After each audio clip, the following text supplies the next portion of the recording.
Okay, this one's actually crazy. So today I'm scrolling on my YouTube feed and I see this video with this guy's face and a giant red blood splatter. Not really sure what it's gonna be, but it looks to be like the Green Bay Packers in 1974 drafted a serial killer known as the I-5 killer, and he was one of the most dangerous serial killers in all of U.S. history. So this video is pretty long. It's about 40 minutes long, but let's jump into it and let's see what this was really about. Pick in the 1974 NFL draft, the Green Bay Packers selected one of the most violent killers in U.S. history. To find out this guy is violent is crazy. Football led Randall Woodfield down his dark path, but did it perhaps deter him, at least for a while? Okay, so this guy is 6 foot, 170 pounds. He's from Oregon. But he's running a 4.7 in the 40, so he is slow. My God, he's running like second string high school receiver kind of slow. Like, not even second string, probably fourth string. This is pretty slow. For reference, most people in the NFL probably run like a 4.3, 4.4 if they're in like a receiver range. He's a 6 foot, 170 pound guy, so I would imagine he's pretty skinny. He's probably playing like corner, safety, receiver. Maybe they'll talk about it. Even as crime scenes go, Whoa. This one was sensationally gruesome. Sherry Hull, age 20, lay slayed naked on the floor, blood pooling near her matted hair, brain matter seeping from her skull and spackling the carpet. She was surrounded by her discarded clothes. Gradually, her moans and her deep, labored breathing diminished until her body was drained of life. Okay, that's pretty wild. The brain matter splatter is pretty insane. Being declothed is also kind of just demeaning. Around 9 o'clock in the evening of January 18, 1981, Hull had been nearing the end of her Saturday night shift, cleaning the Transamerica office building in the central Oregon town of Kaiser. She was preparing to leave when she was grabbed by a man who'd somehow managed to enter the building. He was strikingly handsome, maybe 6 feet tall, blessed with a torrent of thick, curly brown hair and eyes to match. He was wearing jeans and a leather jacket. Corralling Hull with one hand and holding a gun in the other, he walked her down a hall. Soon he saw... If they found this lady dead, how do they know what the guy was wearing? I don't really ever understand this in these old murder cases because they didn't have closed caption video or closed circuit video. I don't really understand, like, how did they know what all of this guy was wearing? Saw another cleaner, 20-year-old Lisa Garcia. The assailant took both women into a back room and ordered them to the floor. After sexually assaulting them, he shot them each in the back of the head. This, it would later be revealed, was generally in keeping with his M.O. Some sexual act followed by a .32 bullet to the rear of the skull. But while Hull died of her gunshot wounds, Garcia survived by feigning her death, lying motionless on the floor with slugs lodged in the back of her skull. Could you imagine that? Like, slugs in your brain and you're like, I'm not going to move until this guy goes away, and still being able to think and function after it happens. As soon as her attacker left, it's got to be life-altering. En route, one officer noticed a thickly built man fitting the assailant's description standing at an intersection. But this was more than a mile from the attack. It would have taken a hell of an athlete to make it that far so quickly on foot. So the policeman drove on. For weeks afterward, Garcia worked with detectives to crack the case. Little did she know, this attack was one of many allegedly carried out by the same man. Man, cops suck at their jobs sometimes. They really think that things won't happen. The I-5 killer, he had threaded a trail of almost unspeakable brutality up and down the upper left corner of America, killing in California, Oregon, and possibly Washington. His orgy of violence started in the mid-1970s. By the time he'd gotten to Hull and Garcia, he'd already amassed a sizable necrology. Many more murders would follow. Based on DNA evidence and advancing crime lab techniques, the the I-5 killer's body count has climbed through the years. Cold case detectives have conservatively put that number at a dozen, though a few journalists and armchair detectives believe he's responsible for as many as 44 deaths. And that doesn't include a string of more than 100 other crimes, mostly robberies and rapes, that bear his hallmarks. The I-5 killer's victims were mostly from the same subset: petite, Caucasian women in their teens or 20s. Sometimes they had declined his sexual advances, and the killings seemed to be acts of retribution. Other times he didn't know his victims at all, but he had his way with them and then snuffed out their lives because he could. And then there's this small detail, which Garcia shared with detectives and which surfaced again and again across the I-5 killer's crimes. He wore what appeared to be a strip of athletic tape over the bridge of his nose, in the manner of a football player at the time, which stood to reason, because not long before turning into one of America's most depraved and remorseless serial killers, Randall Woodfield had been drafted by the Green Bay Packers. The new coach had to have been torn. He wanted to pump up the Portland State at the time, which stood to reason, because not long before turning into one of America's most depraved and remorseless serial killers, credibility. So on that fall day in 1973, as Ron Stratton sat in the bleachers of Multnomah Stadium, now Province Park, home to MLS's Timbers, he chose his words carefully. An NFL scout had come to see Randall Woodfield, the Vikings' leading receiver. He had been impressed with Woodfield's hands and athleticism, but when he asked Stratton for further assessment, the coach wavered. Randy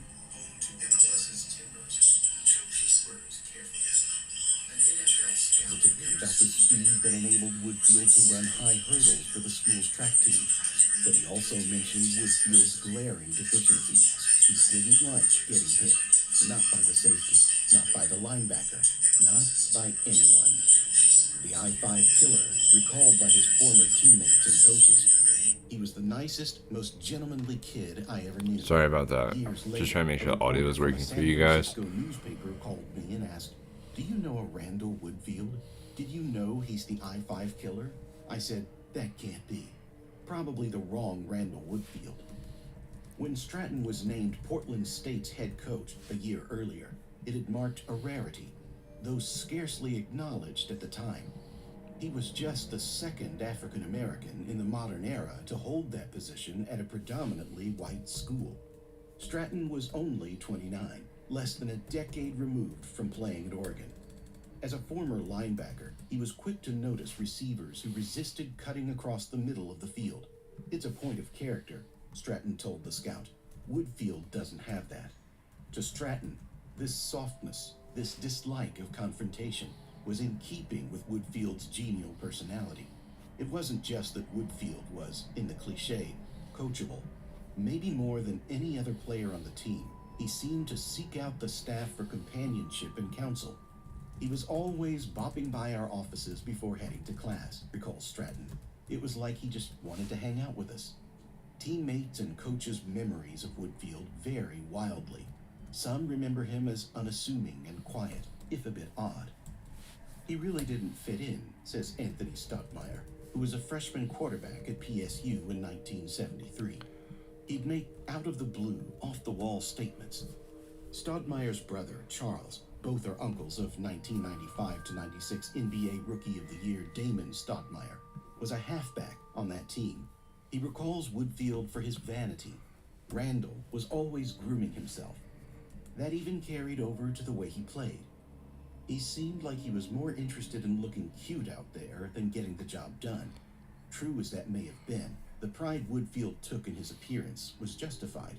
He was 6 feet with negligible body fat, well-defined muscles, and a sly smile framed by what today might be called a porn stash. To trade in understatement, he did not struggle to find female companionship. He was a suave, sophisticated fella, says John. If this guy was so suave and sophisticated, why in the world was he raping these women and killing them? There's definitely like some kind of issues there, right? Like we see a lot of CTE today, but maybe it was something more than CTE. Maybe he had some like childhood traumas that weren't dealt with, or something a little wild. But this just gets crazier and crazier, and we're only 10 minutes into this video. 7 minutes. We're not even 10 minutes. So this is nuts. On carry, a PSU quarterback in 72, confident in himself, but not to the point of being cocky. Woodfield may have been best known at PSU, though, for his devotion to the Campus Crusade for Christ and the Fellowship of Christian Athletes. A former teammate who spoke on the condition of anonymity recalls, "It seemed real important to me that he come across as someone who would do the right thing, almost like it was keeping him together." Armed with the resources and facing the public relations pressures of a modern-day NFL team, the Packers would have conducted a detailed background check on Woodfield. So here's the thing, right? If this guy went to Penn State, we know that there was a whole Jerry Sandusky, like, dudes getting touched weird and inappropriately. Maybe this guy was part of it, and maybe this was his reasoning for, like, making those actions. I don't know. That Sandusky thing's wild. And the proverbial red flags would have flapped wildly. Raised mostly in the picturesque Oregon mid-coast town of Otter Rock, Woodfield grew up in a fiercely middle-class home. His father had a steady managerial job at the phone company Pacific Northwest Bell. His mother was a homemaker. Woodfield had 2 older sisters who would babysit him. The family was well known and well regarded in the community. Outwardly, Woodfield appeared to be the portrait of normal. But in high school, he was caught standing on a bridge and exposing himself to females. His parents sent him to a therapist who, by all accounts, was not overly concerned. Definitely a about long-term teenagers creeper. exploring his sexuality. According to law officials, Newport High's coaches knew about the situation, but wanting to protect their star, chalked it up to an adolescent's lapse in impulse control. Police say that when Woodfield turned 18, his juvenile record was expunged. This guy must have been really good at football. Like, he's done a lot of really crazy stuff, and people kind of just keep passing it off. And his body size, he's not like 6'5", he's not a Megatron, he's not a Calvin Johnson, he's not jumping over people. 6 foot, 170 pounds. He's wet as water. Like, I don't know. It's pretty interesting. He was a little strange, maybe stranger than we thought. You just had a bad feeling about the guy, like there was something underneath his mask. Later, at Treasure Valley, Oregon Community College, where Woodfield played football for 1 season before transferring, he was arrested for allegedly ransacking his ex-girlfriend's home. With little evidence, he was found not guilty in a jury trial. At PSU, Woodfield was arrested multiple times for indecent exposure. He was convicted twice. Stratton, who didn't recruit Woodfield, says he didn't learn of those arrests until years later. "If I had known," he says, "I would have said something to interested NFL teams for sure." As it was, having done little in the way of intel, Green Bay remained interested in Woodfield.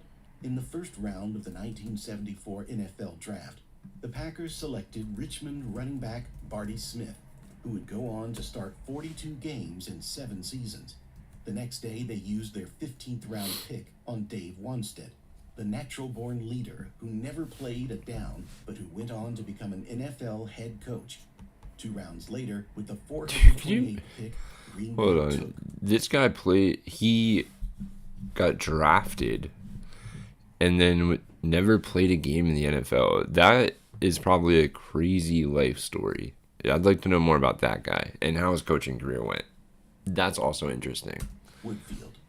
These may not have been the dynastic Packers who won the first 2 Super Bowls in the 1960s, but this was still a celebrated franchise. Woodfield was offered a 1-year contract to serve as a skilled football player for $16,000. The deal came laden with bonuses, an extra $2,000 if he caught 25 passes that fall, $3,000 if he caught 30. "Here's what you need to keep in mind about those figures," said Bob Harlan, who as assistant GM handled the team's contracts that year, and whose son Kevin, now a prominent broadcaster, was a Packers ball boy back then. When Bart Starr made $100,000, people thought he was overpaid. Woodfield's contract also stipulated that he keep himself in peak condition. avoid consorting with gamblers, and wear a coat and necktie in public places. He signed almost immediately. The money enabled him to quit his job at a Portland area burger chef. But beyond that, this was all validation. He was on the verge of playing in the NFL. Everyone made such a big thing when he was drafted. One of Woodfield's roommates told the Oregonian. He put a lot of pressure on himself to make it big. That April, Woodfield attended a mini camp in Scottsdale, Arizona, an innovation of Green Bay coach Dan Devine.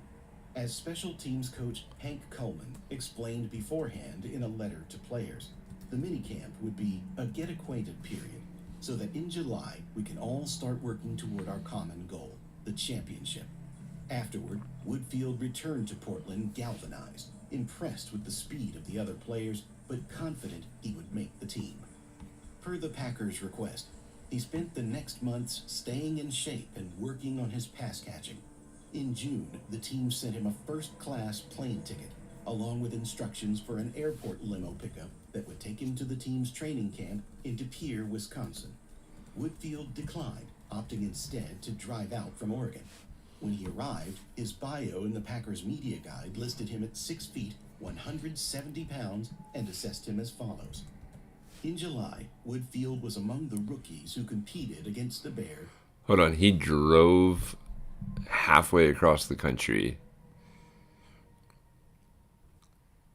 And his MO is that he would stop in hotels and kill women.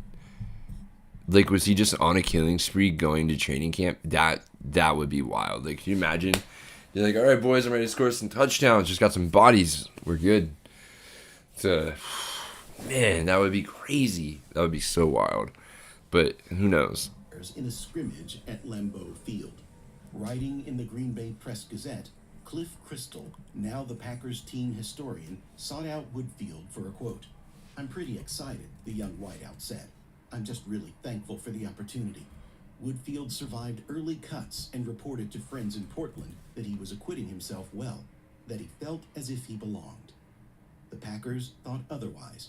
They released Woodfield on August 19, 1974, before their season began. Woodfield would later contend, not unreasonably, that his prospects were hindered because Green Bay was stressing a run game that season. Police would contend that the team had other reasons. Rather than return to Oregon, Woodfield remained in Wisconsin, settling an hour and a half west in Oshkosh, where he played for the semi-pro Manitowoc Chiefs and moonlighted as a press break operator. While he would have preferred to spend his Saturdays at Lambeau, Woodfield reckoned that playing on Saturdays nearby for the Chiefs, maybe Packers execs would notice him and reconsider their decision.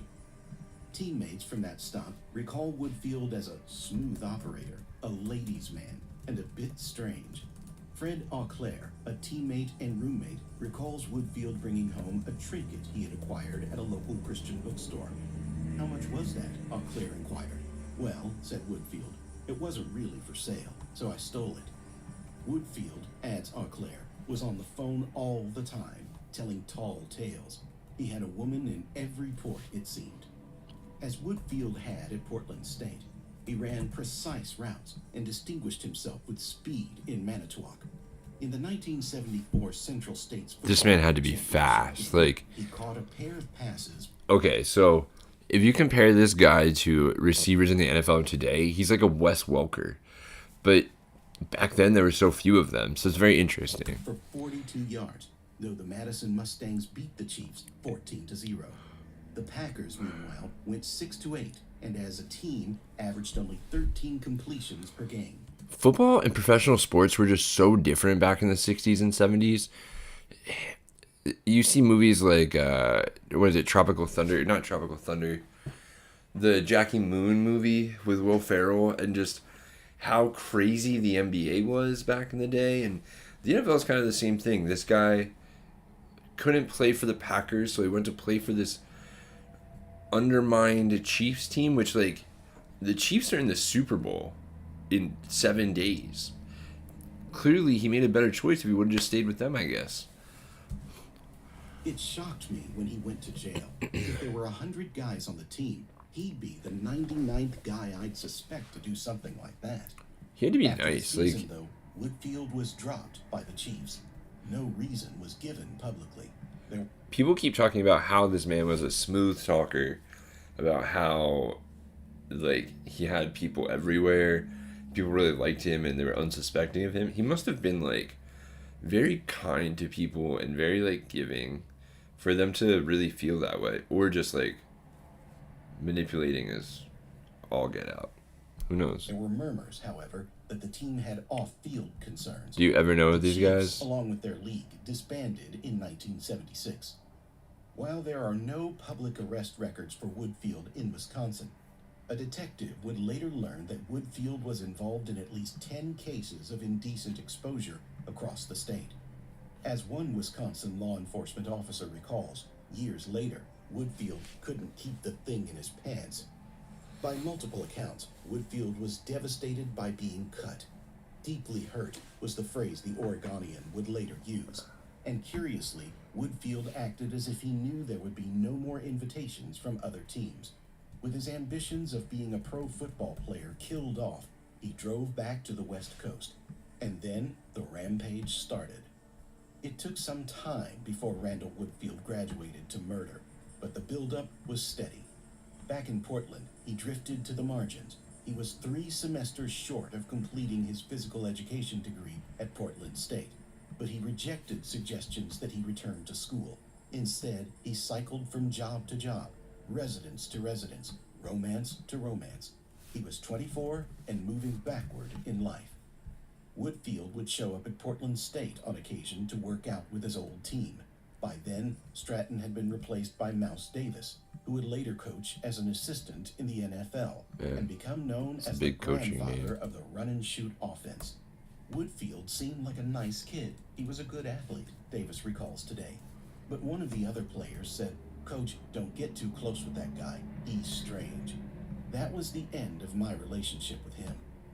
In early 1975, Portland police were vexed I wonder by a what that series of what that attacks meant. on women carried out by a man invariably described as athletically built and handsome, armed with a knife. What a After weirdo. demanding oral sex, he would take a woman's purse or wallet and run off. On March 5th, detectives set up a sting operation. An undercover female officer walked leisurely through a park, and a man wielding a paring knife darted out from behind some bushes demanding money. Officers converged and arrested the assailant, who identified himself as one Randall Woodfield. Charged with robbery, Woodfield gave an extensive interview to police. He claimed he didn't drink or smoke and that he was committed to his Christian faith. He admitted to some impulse control issues and some sexual problems. That's and it. Confessed to one vice he'd taken. That's it right there. The Jesus claim, every time. It's always about God. It's always something crazy. I don't really know what these people think or why they think that they can claim God, Jesus, as a way of like being an alibi, being acceptable for their actions of murder. It's wild. Steroids to augment his physique. Maybe, he speculated, that charged his sex drive.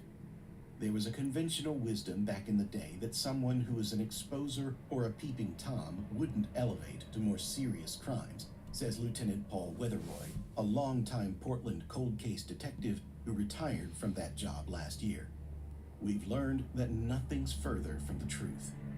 Former PSU teammates threw Woodfield a party to celebrate his release from prison, but some thought it strange when the guest of honor arrived 2.5 hours late to his own event. Woodfield also got out just in time to attend his 10-year high school reunion in Newport. There, he wore his muscles almost as a fashion statement and told stories about his time in the Packers organization. Out of prison, he cut a contradictory figure. For all his failures, let go from bartending gigs, jettisoned by girlfriends, they hardly seemed to come at the expense of self-confidence. He cruised around Portland in a gold 1974 Champagne Edition Volkswagen Beetle and took unmistakable pride in his physique. He was especially fond of sending naked photos of himself to women. In late 79, How were you sending pictures? His abundant muscles abundantly. How were you sending pictures to each other in 1979? Like, you're taking Polaroids and, like, I'm just thinking about this, right? You buy a disposable camera or you buy some film and you take a picture of yourself and then you have to go and get that film developed by another human being. That human being developing your film also has to see your penis. And then you have to take that picture and you have to physically hand it to someone or drop it in their mailbox. That is the weirdest thing I've ever heard. Like, who was doing this? The effort that it took. Like, yeah, now we grab our phones and we're just like, cha-ching, done, right? Still not that great. Still pretty weird. But to go through all of that work to pay for a picture of your penis to send to someone, you gotta be like pretty fucked up. Oiled. He mailed the image to Playgirl for consideration. The following May, he received a letter back. Congratulations, you've been selected for possible publication in Playgirl's Guy Next Door feature. Woodfield waited for his photo shoot, and that's when police believe he began to murder. On October 11, 1980, Sherry Ayers, an attractive 29... Okay, so I was wrong. This guy wasn't murdering in high school and college and wasn't doing this for an abundance of years across the country. But what he was probably doing was raping and molesting a bunch of women who didn't want anything to do with him, which is honestly just as bad. So, what a bad person. 9-year-old was found raped, stabbed, and bludgeoned to death in her Portland apartment. According to the coroner, she died from blunt force trauma and knife wounds to her neck. Former classmates at Newport High, Ayers and Woodfield had reconnected at the reunion and had then seen each other socially. Immediately, Woodfield was pegged as a suspect, based mostly on his recent release from prison. When homicide detectives questioned Woodfield, they found his answers evasive and deceptive, but he declined to take a polygraph. A blood test did not ink Woodfield to the crime, nor did his semen match that found in the victim's body. In a time predating reliable DNA testing, there was no other physical evidence. Apparently emboldened, the one-man crime wave picked up momentum. 7 weeks later, Darcy Fix, 22, and Doug Altig, 24, were shot to death, execution style, and with a .32 caliber revolver in Fix's portal home. Again, Woodfield had a connection to the murdered woman. One of his closest friends, a teammate from PSU's track team, had dated Fix. Again, Woodfield was questioned, but police had nothing concrete linking him to the murders. On December 9, 1980, a man wearing a fake beard held up a gas station in Vancouver, Washington, just across the Columbia River from Portland. 4 nights later, in Eugene, That was a Oregon, horrible a man drawing. wearing a fake beard and a Band-Aid, or what looked like athletic tape. Hold on, we gotta go back to under the this. cross. This beard, right? Or this drawing of this person. If I looked at this, I would assume that this is someone from New York. And the tape thing over the nose is also just like really weird, but also like, if the guy's a super athlete, you know, he's really doing it all the time. 4 nights later, in Eugene, Oregon, a man wearing a fake beard and a Band-Aid, or what looked like athletic tape, on his nose, raided an ice cream parlor. The next night, a drive-in restaurant in nearby Albany, Oregon, was robbed by a bearded man. A week after that, in Seattle, a gunman matching the same description pinned down a 25-year-old waitress inside a restroom and forced her to masturbate him.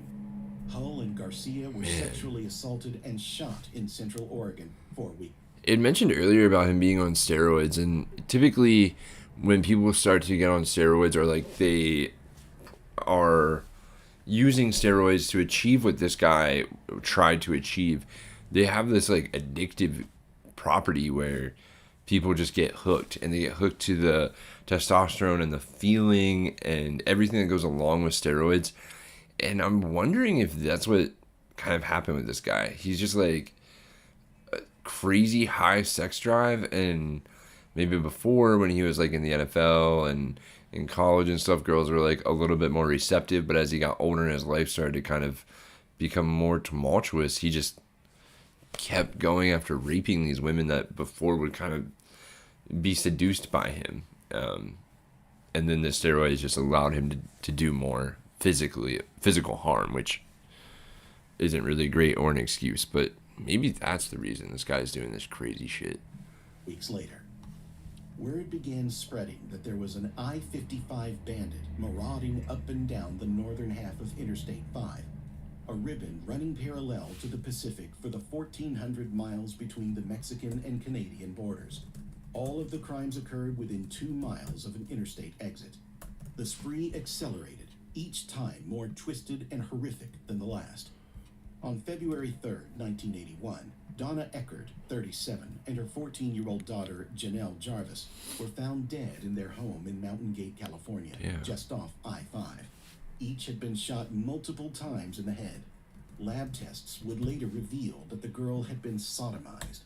Earlier that same day, an 18-year-old waitress was kidnapped and raped after a holdup 15 miles to the south in Redding. The next day, a similar crime was reported 100 miles up I-5 in Wairika, California. By then, word of the I-5 bandit had amplified to the point that women were being warned to exercise caution. On Valentine's Day, 1981, Candy Wilson implored her 18-year-old daughter, Julie Reitz, to be careful. There's a dangerous person out there. Later that night, Julie was shot and killed at their home in Beaverton, Oregon, not far from where the Nike campus now sits. Imagine She had known Woodfield. Imagine telling your daughter to be cautious while going out, and she goes out, has a great time, gets back to your house. That's fucked. Previously, in his job as a bouncer, he had overlooked her fake ID and let her into the bar. From one act to the next, the descriptions were remarkably similar.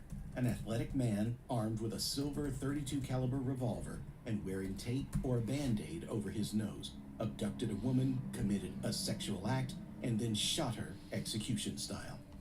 Detectives targeted Woodfield as their suspect, convinced that the receiver who turned squeamish running across the middle of the field had become an astonishingly brazen murderer. Pick a country and you likely can find a citizen who is killed ritualistically and repeatedly. Consider the phrase run amok, which derives from a Malay word translated loosely as to attack with homicidal mania. Believing that amok was caused by an evil spirit, Indonesian culture tolerated these violent outbursts and dealt with the after effects with no ill will toward the assailant. The underlying premise, the capacity to kill indiscriminately, dwells in all of us. Most people just suppress the urge or avoid the spirit. Still, the serial killer occupies a singular role in the cast. That was wild. I don't know where that came And from. the vast majority have been male, has been hyperbolized and fetishized, even romanticized. Serial killers are responsible for only a small fraction of the murders committed in the U.S., but they are some of the most notorious figures in our history and culture. Says Sarah Weinman, who runs the newsletter The Crime Lady, serial killing is twisted fantasy that has roots in the wide-open American landscape, where it's all too easy to hunt and kill without detection and with impunity. It was in the 1970s that agents Robert Ressler and John Douglas of the FBI's Behavioral Science Unit coined and defined the term serial killer, distinguishing one from a mass murderer who may kill many at once, or a spree killer who lacks a so-called cooling-off period between murders. Indeed, the 70s marked the crimson-stained height of serial killing in the U.S. In that era, there were a number of factors working in the assailant's favor, from lax gun laws to the popularity of psychedelic drugs to the sprawling interstate highway system to cheap gas, and from the dearth of surveillance technology to the spotty coordination among police precincts. It may never have been easier to avoid getting caught. He was a pretty quiet guy, not very talkative, kept to himself. I've got a team photo and he's sitting right behind me. I would have never thought he was capable of being a killer.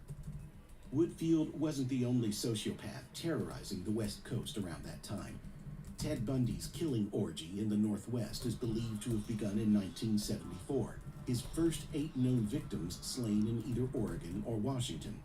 And roughly concurrent with the I-5 killer, Gary Ridgway had begun committing ritualized murder in Seattle, mostly targeting young women. It would take 20 years before he was caught, but immediately he was known as the Green River Killer, a nod to the waterway where his first 5 known victims were found. What accounts for our captivation, warped as it might be, with serial killers? what is wrong with these guys? This period of time in the 70s where, I mean, I think you could rob a bank, you could rape and murder someone, you could probably go on like a mass killing spree if you went into like a poor black neighborhood. And no one batted an eye. The cops were just like, meh, it's okay. We'll try to catch them. But there's like tons of corruption and just confusion across the board. And, you know, I don't know how we got from the 70s till today. But I just can't imagine, like, none of this stuff could happen today. There's so much. People track everything. Everything is being tracked. All of your movements. Are the 70s the reason why it's like that today? Like, do these guys committing these horrendous crimes, like, cause a lot of this? Or, I just wonder what's making the change here. Why did we change? Evolutionary biologists have pointed out that as a species, we are hardwired to run away from predators in a way that we don't reflexively run away from, say, sunbathing or eating bacon or other potential causes of death. So the serial killer triggers fear and a visceral reaction rooted in the most basic human nature.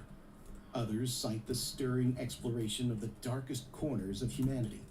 Serial killers may commit acts of unadulterated evil, but they also are figures that generate at least a teensy measure of titillation, sometimes even affection. See Lecter Hannibal. In a perverse way, you sometimes end up rooting for these guys, says Skip Hollandsworth, a true crime writer whose latest book, The Midnight Assassin, focuses on a series of unsolved murders in 1880s Austin. Who killed Lorenzen Wright? Hollandsworth even sees overlapping elements with football. The reason we love to watch wide receivers is because they're so elusive. They run a particularly designed route, hoping to wriggle free and catch a pass despite a defense stacked against them. It's the same reason we're fascinated with serial killers. They come up with a particularly designed killing route, carrying out the kill and then make their escape, eluding the cops and crime scene technicians, only to do it all again after taking a breather. And while we call serial killers monsters, often they are all too human. There's something unsettling but almost a little tantalizing in the capacity of everyday people, siblings, classmates, co-workers, teammates, to carry out such chilling acts. He seemed like such a normal guy, is the inevitable refrain from the shocked neighbor.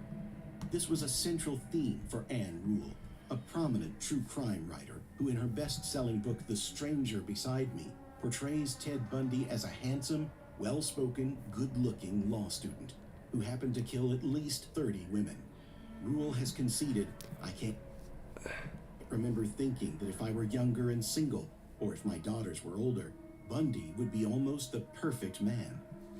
This is the weird part, is the love for these people, the infatuation that these women will have. And that's why it's interesting that this guy was able to coerce women for a long time, and then at some point something changed and it drove him to kill them.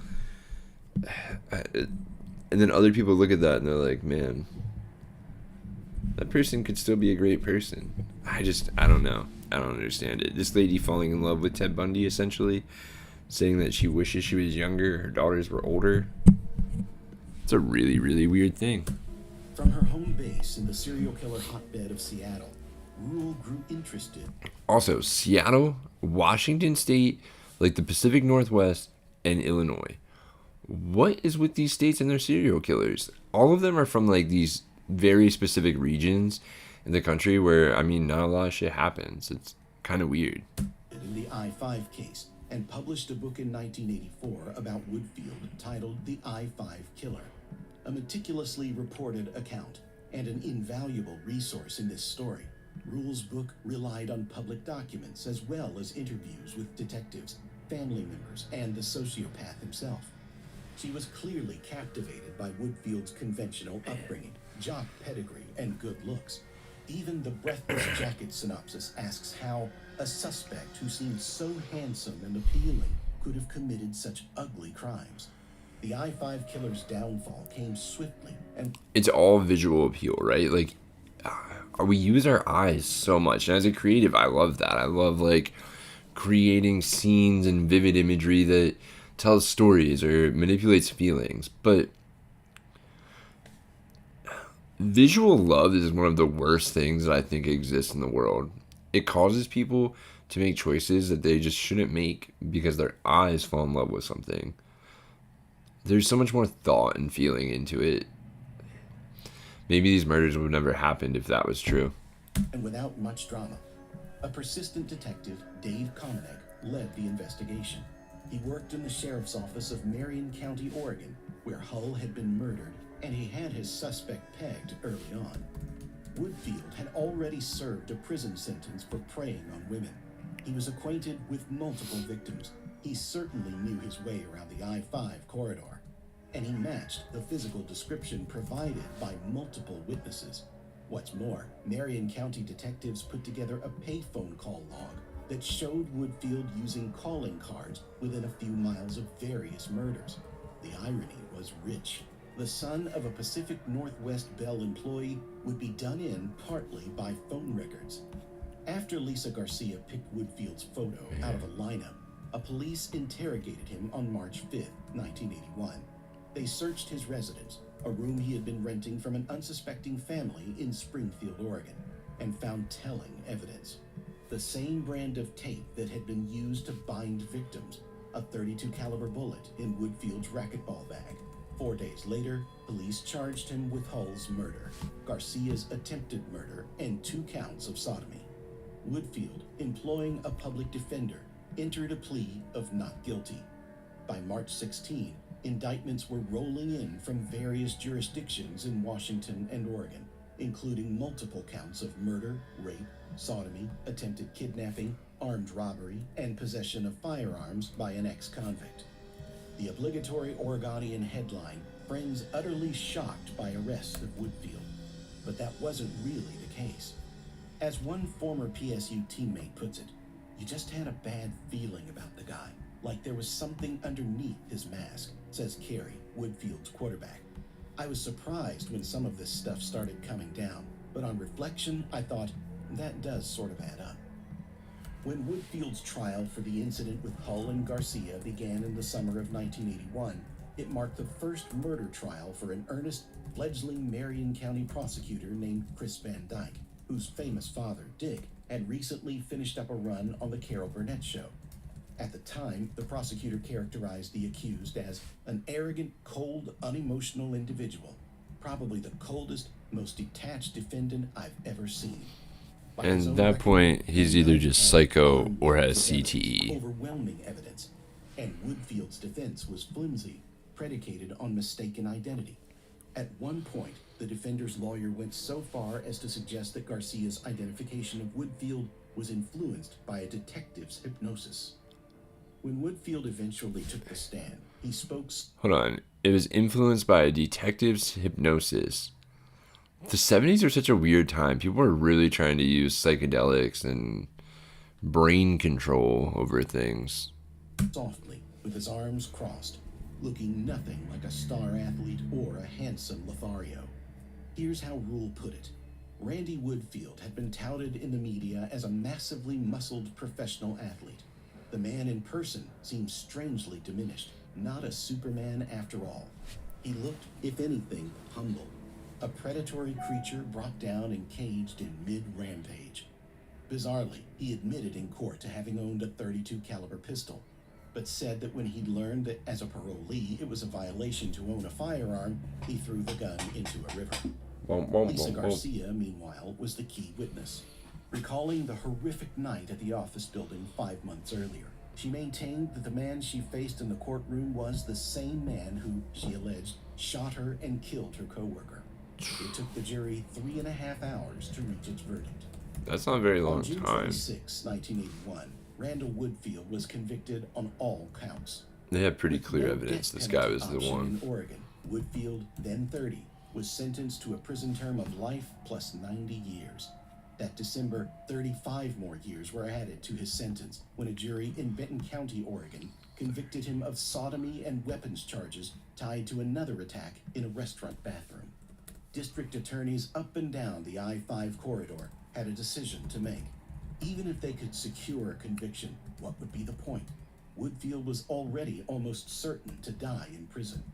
Additional trials would drain their offices of time and resources and would put the victims' families through an excruciating ordeal.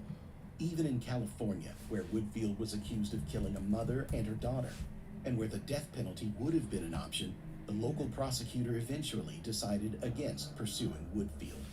Still, the list of his victims has grown. In 2012, detectives in the Portland Police Bureau's Cold Case Unit, benefiting from new magnetic bead technology at the Oregon State Police Crime Lab, announced that they had matched Woodfield's DNA to evidence from 5 victims: Fix, Jarvis, Eckard, Altig, and Rice. In July 2005, on account of similar DNA matches, Weatheroy, the former Portland lieutenant and cold case supervisor, interrogated Woodfield about his connections to the unsolved crimes. Out of the Oregon State Penitentiary for a day, sitting across from Weatheroy on the 13th floor of the Justice Building in downtown Portland, Woodfield was pleasant company. I remember that his hair was perfect, feathered and combed. He had a perfectly even tan, nails manicured, says Weatheroy. He was very charismatic, which makes sense because he would lure victims and get them to let their guard down. Woodfield, though, confessed to nothing. Ultimately, as in other jurisdictions, authorities in Portland's Multnomah County decided not to prosecute the murders of Altig, Ayers, and Fix. They did, however, hold a press conference to make it clear. In the unlikely event that Woodard was ever granted a parole hearing, they would pursue these additional indictments. Jim Lawrence, another detective in Portland's cold case unit, is intimately familiar with the case of the I-5 killer. A veteran detective who has interviewed the most hardened criminals, he is struck most by Woodfield's utter lack of accountability or remorse. Even decades later, even in the face of indisputable evidence, if you're talking about somebody moving towards some form of rehabilitation, they had to at some point acknowledge that they're responsible for their own behaviors, said Lawrence. That is not Randy Woodfield. If Woodfield were somehow to be paroled tomorrow, if he would reoffend, there's no doubt about it, says Lawrence. Even to this day, he is still a stone-cold killer. That's fascinating. Psychologists will tell you it's a fool's errand, a gross oversimplification, that there's no sense looking for one trigger or single event that can explain what infernal misfire, what faulty circuitry could have turned a man into a serial killer. And still, there's a temptation, near irresistible, to plumb the psyche and fashion an answer to the elemental question we all have of serial killers. Why?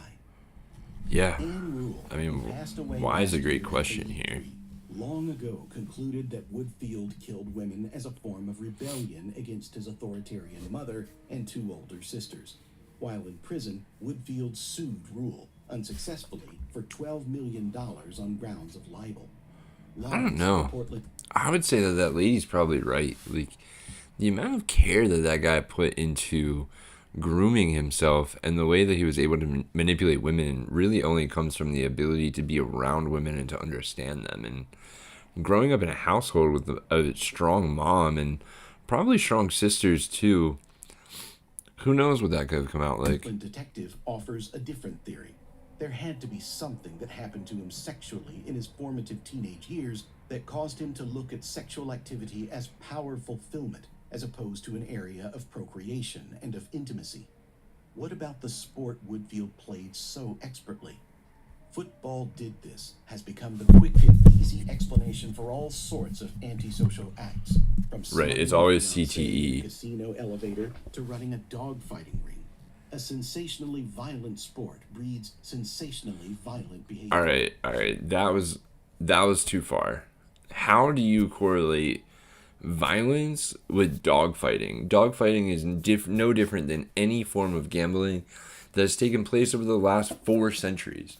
While we've decided that dogfighting is not good as a society because, well, honestly, the people who write the rules are cute little white women's husbands. So the white lady doesn't want to see her dog get destroyed, but like, there's people in the hood who look at these people as just animals, and you know, they fight bulls and they kill cows and they eat pigs, but for some reason dogs are off limits. And while I'm not an advocate for dog fighting or anything like that, it's just something that is not really comparable in this situation, because Michael Vick wasn't dogfighting because he's a violent person. He's never done anything violent. He's never hurt anyone or done any of those kinds of things. It was a money-making sort that's acceptable in some areas of the world. In our country, it's an underground thing, the same way that chicken fighting or dog racing, happens.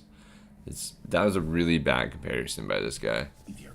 Special rules are conferred on star athletes, plumbing senses of entitlement, the peculiar rhythms of the sport.